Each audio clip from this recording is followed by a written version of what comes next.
তো হ্যালো বন্ধুরা, নিয়ে এসেছি আজকে আমার প্রথম ব্লগে। আর প্রথম ব্লগেই পেয়ে গেছি দাঁতনে, তো আমার নিজের শহর, আর নিজের শহর দাঁতনে ক্যাটারিং মানে জানো জীবনদা। এই জীবনদার ক্যাটারিং এর পক্ষ থেকে প্রথম ইনভিটেশন একটা বিয়ে বাড়ি। তো বিয়ে বাড়ি মানে তো জানো খাবার দাবার তো হবেই। প্রথম দিকে দিচ্ছি আজকে বিয়ে বাড়ির ডেকোরেশন, আর ডেকোরেশনের পরে দেখাবো সিনেমাটির শট।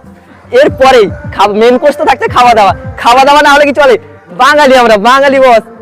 প্রথম আমাদের খাওয়া দাওয়া, খাওয়া বস, খেয়ে বাঁচো। তো চলো দেখে নিয়ে আসো সিনেমাটিক শর্টস গুলো। লেটস গো বন্ধুরা।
তো ফাইনালি খাওয়ার পর্বে যাই।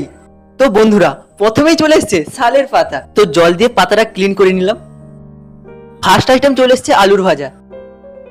তারপর চলে এসছে আনলিমিটেড মিক্সড ফ্রাইড রাইস। দাদা আমাকে ভালোবেসে কোয়ান্টিটিটা একটু বেশিই দিয়ে গেল। এরপর দিয়ে গেল পনির এবং চানার তরকারি। মিক্সড ফ্রাইড রাইস এবং চানার তরকারিটা প্রথমেই মুখে চালান করে দিলাম। তো মুখে যেতেই ফিলিংটা জাস্ট অসাম। আর একবার চালান করে দিলাম মুখের মধ্যে।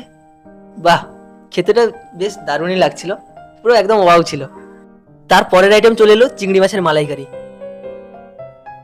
তৎসঙ্গে আমার ক্যামেরাম্যান যে ছিল তাকেও দিয়ে গেল। গ্রেভিটা আমি নিলাম না, বিকজ মেন কোর্স আরো বাকি আছে বস। যিনি সার্ভ করছিলেন ওই দাদাকে একটু দেখিয়ে দিলাম। চিংড়িটা ছিল মিডিয়াম সাইজের এবং খুব ফ্রেশই ছিল চিংড়িটা। এবং ফ্রাইড রাইসের সঙ্গে একটু গ্রেভি একটু নিয়ে মাখিয়ে কিছুক্ষণ থামার পর একটু খেয়ে নিলাম। ক্যামেরাম্যান যে ছিল সে খুবই বিরক্তি হচ্ছিল, কারণ সে খেতে পারছে না আমার ভিডিও করার চক্করে। তাই বলছে তাড়াতাড়ি খাওয়ার জন্য। তাই আমি তাড়াতাড়ি খেয়ে নিলাম একটু। কিন্তু এটা মানতে হবে চিংড়িটা বেশ ওয়াও ছিল। ফ্রাইড রাইস খাওয়ার পর আমি অল্প করে একটু ভাত নিলাম, সঙ্গে একটা সবজির তরকারি, সঙ্গে দাদাভাই মাছও দিয়ে গেল সঙ্গে সঙ্গে। তারপর আলু পটলের তরকারি এবং আনারসের চাটনি দিয়ে গেলেন। তারপর চলে এলো দইয়ের সঙ্গে সঙ্গে সঙ্গে মিষ্টিও চলে এসছে।